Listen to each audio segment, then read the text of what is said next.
जो भी औरत यह चादर खरीद कर अपनी बहू के बिस्तर पर बिछाएगी, उसकी बहू खुद ब खुद ही पागल हो जाएगी। दुकानदार ने बहुत धीमी आवाज में मेरे साथ बैठी औरत को बताया तो मैं चौंक गई।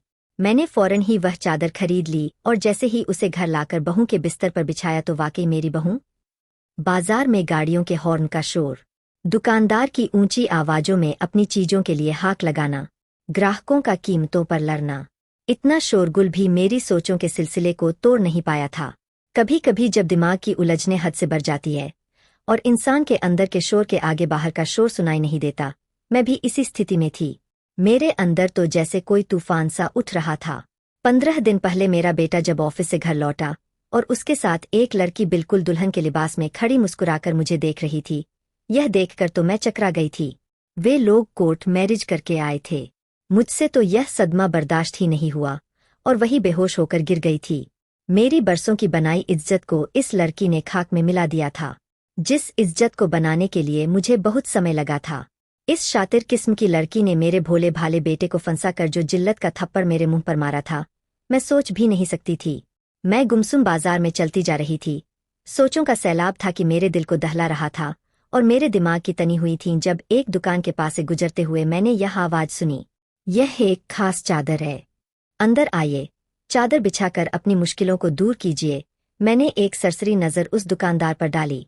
मुझे लगा अपनी चादर बेचने के लिए वह मुझे आकर्षित करने की कोशिश कर रहा है, लेकिन जैसे ही उसने वह चादर खोलकर दिखाई, न जाने उसके डिजाइन में ऐसा क्या था कि न चाहते हुए भी उस दुकान के अंदर दाखिल हो गई और वहां मौजूद कुर्सी पर बैठ गई। मेरे बराबर भी एक औरत बैठी थी। वह दुकानदार उसे बताने लगा कि जो भी औरत यह चादर खरीदकर अपनी बहू के बिस्तर पर बिछाएगी, उसकी बहू खुद ब खुद ही पागल हो जाएगी। दुकानदार ने बहुत धीमी आवाज में मेरे साथ बैठी औरत को बताया तो मैं चौंक गई। 15 दिन हुए थे इस लड़की को मेरे घर की जीनत बने हुए और इस लड़की ने अपने अजीबोगरीब रंग दिखाने शुरू कर दिए थे। मैं तो इस लड़की के किरदार के बारे में भी शक करती थी। हर वक्त मेकअप किए, आंगन में बाल खोले खड़ी रहती थी। मोहल्ले के मंचले छत पर खड़े होकर उसे देखने लगते थे। उसकी नजरों में न शर्म न हया। अगर शरीफ घराने की होती तो क्या मेरे बेटे से शादी के लिए यह चोरी का रास्ता अपनाती? मेरा दिल नए सिरे से तड़प उठा था। कितने अरमान होते हैं एक माँ के। 50,000 से 1 रुपया कम नहीं लूंगा। दुकानदार ने जब चादर की कीमत बराबर वाली औरत को बताई तो मैं चौंक गई। इतने पैसे मेरे पास तो मौजूद नहीं थे। वह दुकानदार उस औरत को पूरी गारंटी दे रहा था कि अगर उसकी बहू पागल हुई तो पैसे वापस ले जाना। मैं उठकर दुकान से बाहर निकल गई। इतनी बड़ी रकम का इंतजाम मेरे लिए मुश्किल था। फिर 15 दिन में वह शातिर लड़की घर का सारा खर्चा मेरे बेटे से अपने हाथ में कर चुकी थी। कहती थी, अम्मा को अब घर संभालने की कोई जरूरत नहीं है, मैं आ गई हूँ, बस अब मैं जानूं और मेरा घर। अम्मा तो अब अल्लाह अल्लाह ही किया करें। मेरा बेटा बीवी की ऐसी चापलूसाना बातों से निहाल होता होगा, लेकिन मैं इस चालाक लड़की के हथकंडे जानती थी। मेरे हाथ से मेरे घर की बादशाही छीनना चाहती थी। मेरा दिल अंदर ही अंदर खून के आंसू रोने लगा। अपने पति की वफात के बाद मैंने सिलाई मशीन चलाकर अपने बेटे को इस काबिल बनाया था कि अब उससे अपनी सेवा करवा सकती थी। लेकिन जो मेरी किस्मत, मैं दिल पर जुल्म करके उस लड़की को अपनी खुशी से अपना लेती अगर वह वाकई अच्छे आचरण की होती। मैंने धूप में बाल सफ़ेद नहीं किए थे। पहली नज़र देखकर ही उस लड़की की तेज घूमती नज़रों से समझ गई थी कि वह कितनी चालाक और अयार है। हमारे समाज में बस सास ही ज्यादा बदनाम होती है। बहू की मसलूमियत सबको नजर आ जाती है, लेकिन सास के बेबसी के आंसू कोई नहीं देखता। मेरे साथ भी ऐसा ही मामला था। मैं शाम तक घर का सामान लेकर थकी हारी घर पहुंची थी। घर के गेट पर ही बहू मेकअप किए, खुले बालों के साथ खड़ी किसी पड़ोसन से हंस कर बातें कर रही थी और साथ ही साथ पड़ोसियों की मनरीरों पर खड़े मोहल्ले के लफंगे लड़कों को इशारे भी कर रही थी। यह देख मैं शर्म से पानी पानी हो गई थी। मैंने विधवा होने के बाद कभी हाथ पर मेहंदी तक नहीं लगाई थी। बुढ़ापे की दहलीज पर कदम रखते ही शादी को अपना शौक बना लिया था। मोहल्ले की औरतें मुझे इज्जत की नज़र से देखती थीं। बड़ी आपा कहते उनके मुंह नहीं थकते थे। लेकिन मेरी बहू ने 15 दिनों में मेरी इज्जत का जनाजा निकाल दिया। बड़े फक्र से सबको बताती फिरती थी कि उसने राहिल से भागकर शादी की है। मैं घर के दरवाजे पर पहुंची तो पड़ोसन मुझे देख नाखुशी से चेहरा बनाकर अपने घर चली गई। मैं घर के अंदर दाखिल हुई तो पूरा घर बिखरा पड़ा था। मैं थकी हुई हांफती हुई आंगन में रखी कुर्सी पर बैठ गई। सामने किचन के सिंक पर नजर पड़ी तो धोने वाले बर्तनों का ढेर लगा था। शेल्फें गंदी थीं, आलू प्याज के छिलके बिखरे पड़े थे। पूरा घर बेरंगा था, बस बहू सजी संवरी हुई थी। मैंने उससे खाने के बारे में पूछा तो कहने लगी कि अभी तो हांडी चढ़ाई है, रात तक ही पकेगी। मैं दोपहर को भूखी घर से गई थी और शाम को लौटकर भी खाने के लिए कुछ नहीं था। मैंने फ्रिज से आटा निकाला और अपने लिए रोटी बनाई और कल का बचा हुआ सालन लेकर रोटी खाने लगी। न चाहते हुए भी मेरी आंखों से आंसू बहने लगे थे। अगले रोज मुझे मेरे बेटे ने एक और ऐसी बात मेरे सामने रख दी कि मैं बौखला गई थी। उस वक्त तो मैंने बेटे को कोई जवाब नहीं दिया, लेकिन यह सोचने पर मजबूर हो गई थी कि बहू का कुछ तो इंतजाम करना ही चाहिए, वरना वह दिन दूर नहीं जब यह मुझसे मेरा सब कुछ छीनकर मुझे वृद्धाश्रम जाने पर मजबूर कर देगी। इसलिए दिल में एक पक्का इरादा करके सुबह ही अपनी अलमारी के लॉकर से अपनी सोने की चेन लेकर बाजार चली गई। पूरे रास्ते मेरा दिल बेचैन रहा। रात ही मेरे बेटे ने मुझसे मेरा सारा जेवर मांग लिया था। मैं तो सुनकर दंग रह गई थी। कहने लगा, जरीना आपके जेवर को संभाल कर रख लेगी, आप कहाँ जेवर की चिंता में परेशान रहेंगी। मैंने बेटे को कोई जवाब नहीं दिया, लेकिन जान गई थी कि यह सब बहू का किया धरा है। मैं वह चादर खरीदने पर मजबूर हो गई थी। मेरी बहू आज बेटे को कहकर मेरा जेवर मांग रही थी, कल को क्या खबर, घर के कागज भी मांग लेती। बेहतर है कि मैं ही कोई कदम उठाऊं। मैंने सबसे पहले वह सोने की चेन बेची और चादर खरीद ली, लेकिन दिल बहुत घबराने लगा था। मैंने आज तक ऐसा कोई काम नहीं किया था। बार बार मेरा जमीर मुझे मलामत करने लगा। कई बार सोचा कि यह गलत काम है। न जाने क्यों मुझ पर घबराहट सी छा गई थी। मेरा दिल अंदर से इस काम के लिए मुतमईन नहीं था। कई बार सोचा चादर को वापस कर दूं, शायद बहू खुद ब खुद ठीक हो जाए। लेकिन जब बेटे के बदलते तेवर का सोचती कि कल बीवी के कहने पर जेवर मांग रहा, कहीं बीवी के कहने पर मुझे धक्के मारकर घर से बेघर न कर दे, तो अपना कदम जायज लगने लगता। यह कदम मैंने बेहद मजबूरी में उठाया था। मैं अपनी बाकी जिंदगी वृद्धाश्रम में नहीं गुजार सकती थी, इसलिए चाहा कि इस लड़की को पागल साबित कर बेटे का घर भी बर्बाद होने से बचा लूं। मैं इन्हीं नकारात्मक और सकारात्मक सोचों के ताने बाने बुनती घर पहुंची थी। हैरत मुझे यह देखकर हुई कि घर का मेन गेट खुला हुआ था। मैं घर के अंदर दाखिल हुई तो घर की वही हालत थी, वही गंदगी, वही बिखरा। बहू शायद अपने कमरे में थी, किसी से हंसहस कर बातें कर रही थी। मैंने सोचा, इस वक्त तो बेटा काम पर होता है, यह भला किससे बातें कर रही है। जब मैं उसके कमरे के पास आई तो दूसरी आवाज सुनकर मेरा दिल ही दहल गया था। कोई अजनबी सा शख्स था। मेरे घर में यह सब क्या हो रहा था। मैं अपने कमरे में आ गई, बेटे को फोन करके बताया तो बजाय परेशान होने के हंसने लगा। कहने लगा, उसका कोई कजिन या भाई होगा। मुझे अपने बेटे की अक्ल पर शक होने लगा था। अब भला मेरे घर पर गैर मर्द भी आने लगेंगे। अगर वह उसका भाई या कजिन भी था तो अपने कमरे में ले जाने की क्या जरूरत थी। उसे ड्राइंग रूम में बिठाती। मुझे अपने फैसले पर अब कोई पछतावा नहीं था। मैं अपने कमरे से बाहर आई, किचन में जाकर किचन को साफ किया, चाय बनाई और बहू के कमरे के दरवाजे पर दस्तक दी। दरवाजा उसने ही खोला। मुझे सामने देखकर मुस्कुराने लगी। अपने किसी काम पर उसे कभी कोई शर्मिंदगी नहीं हुई थी। साथ में एक अजीब सा नौजवान भी बैठा था, गहरी सांबली सी रंगत वाला। मुझे वह नौजवान एक आंख नहीं भाया, लेकिन मैंने मुस्कुरा कर सलाम में पहेल की। फिर चाय उनके सामने रख दी। बहू कहने लगी, यह मेरा कजिन है, खाला का बेटा है, लेकिन पलाभरा हमारे घर पर ही है, तो आप इसे मेरा भाई ही समझे। मैंने दिल में सोचा, न जाने सच कह रही है या झूठ बोल रही है। बहरहाल मैंने मेहमान नवाजी निभाई। कुछ देर बातें करके बाहर आ गई। फिर वह चादर ली और बहू से कहा, यह मैं तुम्हारे लिए लाई हूँ। तुम्हारी शादी पर मैं तुम्हें कोई तोहफा नहीं दे पाई थी, इसलिए मुझे बाजार में यह चादर बहुत खूबसूरत लगी तो तुम्हारा ख्याल आ गया। तुम इसे बिछाओगी तो मुझे खुशी होगी। वह मुस्कुराने लगी, कहने लगी, क्यों नहीं, मैं आज ही इसे बिछा लूंगी। कुछ देर बाद वह नौजवान चला गया और मेरी बहू ने वह चादर अपने कमरे में बिछा ली। अब मेरा दिल इस बात पर परेशान था कि न जाने यह चादर असर करेगी भी या नहीं। रात को मेरा बेटा घर आया। खाना हमने साथ ही खाया था। रात में जल्दी ही सो गई। रात का न जाने कौन सा पहर था कि मुझे बुरी तरह से चीखने और चिल्लाने की आवाजें आने लगीं। मैं हड़बड़ाकर उठ बैठी थी। साथ ही मेरे कमरे का दरवाजा धड़धड़ाया गया। मैंने जल्दी से दरवाजा खोला तो मेरा बेटा हद दर्जे परेशान था। कहने लगा, अम्मी, जरीना को आकर देखें, पागलों की तरह से चिल्लाई जा रही है। यह सुनकर कुछ पल तो मेरा दिल मुट्ठी में जकड़ गया था। मैं उसके साथ उसके कमरे में चली गई। मेरी बहू बाल खोले ऊंचा ऊंचा रो रही थी। मुझे घूर घूर कर यूं देखने लगी जैसे मार डालेगी। फिर से रोने लगी और उसके बाद अपना पेट पकड़कर यूं बिलबिलाई जैसे पेट में शिद्दत से दर्द उठा हो। उसकी हालत देखकर मैं भी घबरा गई थी। मेरा बेटा उसे डॉक्टर के पास ले गया। जब वे दोनों वापस लौटे तो बहू बिल्कुल ठीक थी। मेरा बेटा कहने लगा, दर्द की वजह से यह सब कर रही थी, अब ठीक है। मैं अपने कमरे में आकर लेट गई। आज एक अजीब बात यह हुई कि मेरी बहू बिना मेकअप किए ही कमरे से बाहर निकली थी। घर के सारे काम भी जल्दी जल्दी कर रही थी, लेकिन थी चुप, एकदम खामोश। फिर वापस अपने कमरे में चली गई। मैं शाम को अपने लिए चाय बना रही थी जब मुझे लगा जैसे कोई मेरे बिल्कुल पीछे खड़ा है। मैंने पलट कर देखा तो मेरी बहू हाथ में तेज धार वाला चाकू पकड़े उसी बिखेरे बालों के साथ मेरे पीछे खड़ी मुझे कहर भरी नजरों से घूर रही थी। मैं डर के मारे चिल्ला उठी तो हंसने लगी, जोर जोर से हंसने लगी। चाकू मेरे गले के करीब लाने लगी जैसे मेरी गर्दन काट देगी। मुझे डर के मारे भागकर अपने कमरे में बंद हो जाना पड़ा।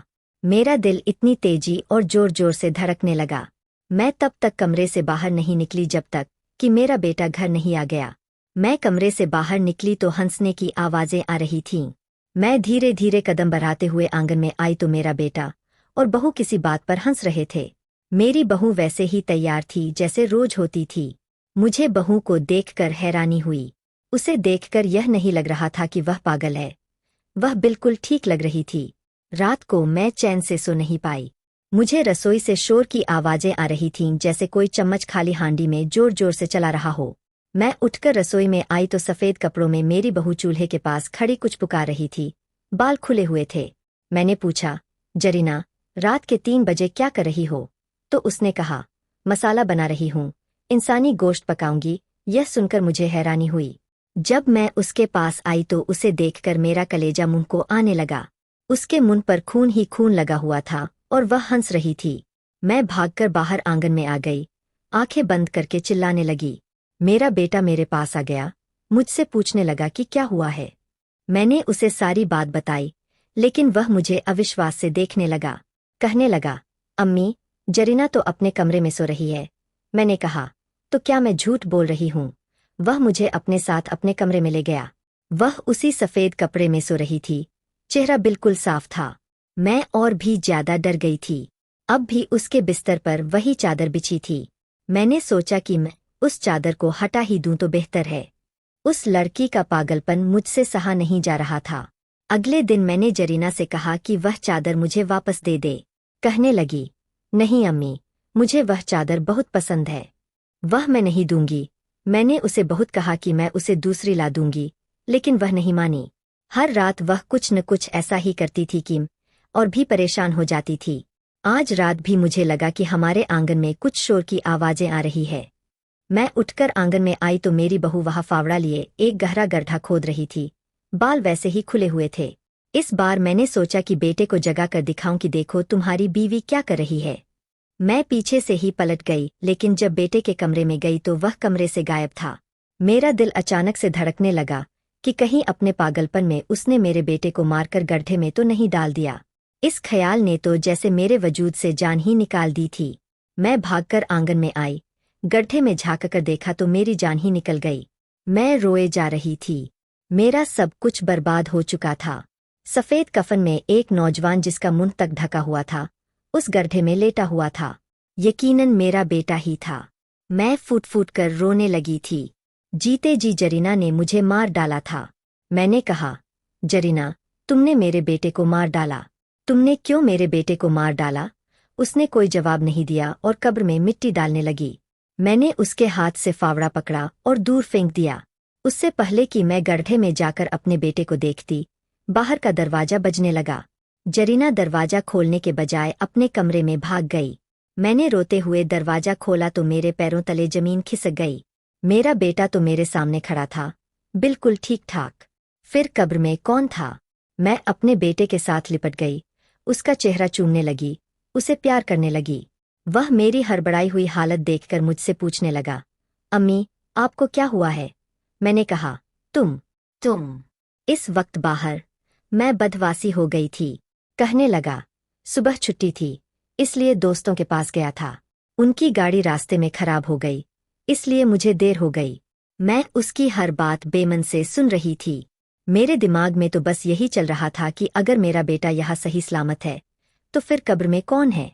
मैं वापस कब्र की तरफ लौटी। मैंने गड्ढा देखा तो वहां कोई भी नहीं लेटा था। वह गड्ढा बिल्कुल खाली था। यह देखकर मैं अपने होश खो बैठी। जब मुझे होश आया तो अस्पताल में थी। मैं अब थक चुकी थी। बहू का पागलपन मुझसे देखा नहीं जा रहा था। मेरा वजूद कमजोर हो चुका था। मैंने उससे हार मान ली थी। 3 दिन अस्पताल में बिताने के बाद जब मैं घर आई तो मेरी बहू मेरा बहुत ख्याल रखने लगी। 2 दिन मेरा बेटा भी कहीं नहीं गया, मेरे पास ही रहा, मेरा बहुत ख्याल रखता रहा। जरीना भी उसके सामने कभी सूप बनाकर लाती, कभी फल काट कर खिलाती। लेकिन मुझे अब अपनी बहू से डर लगने लगा था। मैंने चुप्पी साध ली थी। अब मैं उससे कोई बात नहीं करती थी। एक दिन वह मेरे पास आई, कहने लगी, मुझे आपका जेवर चाहिए। मैंने उससे कुछ नहीं कहा, अपने लॉकर की चाबी उसे दे दी। वह मुझे कुछ देर यूं ही देखती रही, फिर मेरे सामने मेरे जेवर लेकर चली गई। मेरी आंखों से सिर्फ आंसू बह रहे थे, सिसकियां शायद अंदर ही कहीं दब गई थीं। रात को मैंने अपने बेटे को बुलाकर घर के कागजात भी उसके हवाले कर दिए। वह मुझे हैरानी से देखने लगा। जिस घर में मैं एक पल भी चैन से नहीं रह सकती थी, उस घर के कागजात रखकर क्या करती? मेरा दिल अंदर से मर चुका था। अब मेरे दिल में कोई इच्छा बाकी नहीं रही थी। मेरा बेटा मुझसे पूछने लगा कि मैं यह कागजात उसे क्यों दे रही हूँ। मैंने कहा, यह घर अपनी बीवी के नाम कर दो। मेरी बात पर पहली बार मेरी बहू के चेहरे की मुस्कान गायब हुई। कहने लगी, मेरे नाम क्यों? इस घर की मालकिन आप है या आपका बेटा? मैंने कहा, लेकिन मैं तुम्हें अपनी खुशी से यह सब दे रही हूँ। मुझे खुशी होगी अगर तुम यह घर रख लो। उसने इनकार कर दिया और गुस्से से कमरे से बाहर निकल गई। अब उसे कोई पागलपन का दौरा नहीं पड़ रहा था। वह बिल्कुल ठीक थी। 2 दिन तक वह घर के सारे काम चुपचाप करती रही, लेकिन मुझे अब उससे कोई मतलब नहीं था। तीसरे दिन मैंने अपने बेटे से कहा कि वह मुझे वृद्धाश्रम छोड़ आए। मैं घर पर रहना नहीं चाहती। मेरा बेटा यह सुनकर चौंक गया। कहने लगा, अम्मी, आप यह क्या कह रही है? मैं ऐसा कभी भी नहीं कर सकता। मेरी बहू यह सुनकर बड़ी संजीदगी से मुझे देख रही थी। जब से उसकी शादी हुई थी, मैंने उसकी आंखों में एक शरारत सी देखी थी, लेकिन आज वह काफी संजीदा थी, चुप थी। शायद इसलिए कि मैं खुद से उसकी दिली इच्छाएं पूरी कर रही थी, इसलिए अब उसे कोई भी नाटक करने की जरूरत नहीं पड़ रही थी। अगले दिन मैं अपना सामान बैग में डाल रही थी कि अगर रहील ने इनकार भी कर दिया, तब भी मैं यहाँ नहीं रहूंगी। मेरी बहू मेरे कमरे में आई और मेरे बैग से मेरे कपड़े निकालने लगी। उसने वह सारा जेवर वापस लाकर मेरे बिस्तर पर रख दिया जो कुछ दिन पहले मुझसे लेकर गई थी, और मेरे कपड़े वापस बैग से निकालने लगी। कहने लगी, आप कहीं नहीं जाएंगी, यह आपका घर है। अगर आपको मुझसे कोई समस्या है तो मैं चली जाती हूँ। फिर वह मेरे सामने हाथ जोड़कर रोने लगी, मुझे माफ कर दें। मैंने जो कुछ भी किया उसमें मेरा भी कोई कसूर नहीं था। फिर कहने लगी कि उसकी दादी बहुत जालिम औरत थी और उसकी माँ के साथ बहुत जुल्म करती थी। वह छोटी थी जब उसकी दादी उसकी माँ को बहुत मारती थी। रात को जब उसके पिता आते तो उसकी दादी खुद को जानबूझकर घायल कर लेती और कहती कि उसकी बहू ने उसे मारा है ताकि वह अपने बेटे के सामने मासूम बन सके। उसके पिता उसकी माँ की किसी बात पर विश्वास नहीं करते थे और उल्टा उसकी माँ को ही मारते थे। वह बहुत रोती थी। उसकी माँ का सारा जेवर भी उसकी दादी ने ले लिया और यहाँ तक कि उसे पागल कर दिया। यह कहते हुए वह बिलख बिलख कर रोने लगी। मेरी माँ पागल खाने में तड़पते हुए मर गई। लेकिन फिर मैंने अपनी दादी के साथ वही किया जो उन्होंने मेरी माँ के साथ किया था। मैंने अपनी दादी का जीना दूभर कर दिया।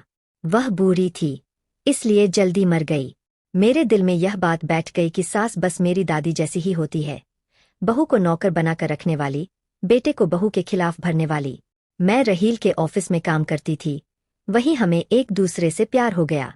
लेकिन मैंने एक बात नोट की थी कि रहील की हर बात में आप शामिल होती थीं। वह आपसे बहुत प्यार करता था, कहता कि मैं अपनी माँ को कभी भी नहीं छोड़ सकता। न जाने क्यों मुझे रहील में अपना पिता दिखने लगा। फिर मुझे पता चला कि आपने मेरे रिश्ते के लिए मना कर दिया था, क्योंकि आपको नौकरी करने वाली बहू नहीं चाहिए। रहील मुझसे दूर होने लगा, कतराने लगा। मेरे अंदर जिद पैदा हो गई। बिना देखे ही मुझे आपके अंदर अपनी दादी नजर आने लगी, जिससे मुझे सख्त नफरत थी। मैंने रहील को धमकी देकर कोर्ट मैरिज की कि अगर उसने मुझसे शादी से मना किया तुम अपनी जान ले लूंगी। मुझे रहील से इतनी मोहब्बत भी नहीं थी कि उसके न मिलने पर मर जाती। बस मेरे अंदर यह आग भड़क उठी थी कि मुझे अपनी दादी जैसी एक औरत को मौत के घाट उतारना है। इसलिए मैं घर को गंदा रखती थी। लेकिन मुझे हैरानी होती थी कि आप न रहील से मेरी शिकायत करती थीं, नहीं मुझे काम करने को कहती थीं। मैं जानबूझकर आपके सामने सज-धज कर लड़कों को देखती थी। मेरी कोशिश थी कि मैं वो हर काम करूं जो आपको नापसंद हो। आपके चेहरे पर मुझे नापसंदगी भी दिखती थी, लेकिन फिर भी आप मुझसे कुछ नहीं कहती थीं, नहीं रहील के कान भरती थीं। मैंने जानबूझकर आपका जेवर मांगा क्योंकि मुझे लगा कि आप मुझसे मेरा जेवर मांगेंगी, लेकिन आपने मुझसे कुछ नहीं मांगा। मुझे लगा कि मैं जेवर का कहूंगी तो आप भी रहील से कहेंगी कि बजाय बहू को अपना जेवर देने के मुझसे मांग रहे हो, लेकिन आपने कुछ नहीं कहा। आपकी चुप्पी मुझे चुभने लगी थी। फिर मेरे ख्यालात आपके लिए बदलने लगे कि आप मेरी दादी जैसी नहीं है। लेकिन फिर एक बार मैं रहील के साथ बाजार से गुजर रही थी, जहां एक आदमी ऐसी ही चादर यह कहकर बेच रहा था कि यह चादर बहू के बिस्तर पर बिछाओ तो वह पागल हो जाती है। मैं यह सुनकर खूब हंसी थी कि लोग अपनी दुकानदारी कैसे चमकाते हैं। लेकिन जब वही चादर आपने मुझे लाकर दी, तो मैं फिर से हंस पड़ी कि यह मेरी भ्रम थी कि सास अच्छी भी हो सकती है। मेरी सास भी मुझे मेरी दादी की तरह मेरे पति के सामने पागल साबित करना चाहती है। इसलिए मैंने आपके साथ वह सब पागलपन करने लगी। मेरे कजिन ने भी इस मामले में मेरा साथ दिया ताकि आपको शक में डाला जा सके। और कब्र में भी वही लेटा था। जब आप दरवाजा खोलने गईं, तो वह उठकर छत पर भाग गया। लेकिन जब आपने मेरा मांगा हुआ जेवर मुझे दे दिया तो मुझे हैरानी हुई। फिर घर मेरे नाम करना चाहा, तो मैं दंग रह गई। और जब आपने अपना सब कुछ अपने बेटे सहित मुझे देकर जाने का फैसला कर लिया, तो मुझे लगा कि मैं गलत हूँ। इसमें आप ही सही है। मैं आपसे हाथ जोड़कर माफी मांग रही हूँ। माफ कर दे, मैंने आपके साथ बहुत बुरा किया। लेकिन हम भी क्या करें?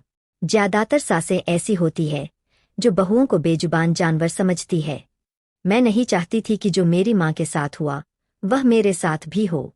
मैंने जरीना को अपने सीने से लगा लिया। वह मेरे साथ लगकर फूट फूट कर रोने लगी। यह समाज हमारा ही बनाया हुआ है। हमने बहुओं के साथ अमानवीय व्यवहार करके आने वाली पीढ़ी को यह सिखाया है कि हमारे साथ भी वैसा ही व्यवहार किया जाए। इसलिए अपनी सोच को बदलें। सास भी माँ हो सकती है और बहू भी बेटी। अगर आपको हमारी आज की स्टोरी पसंद आई हो तो प्लीज लाइक करें। स्टोरी को लेकर एक प्यारा सा कमेंट भी करें। दोस्तों, अगर आप रोज एक नई स्टोरी सुनना चाहते हैं तो हमारे चैनल को सब्सक्राइब करें। मिलते हैं अगली एक नई स्टोरी के साथ।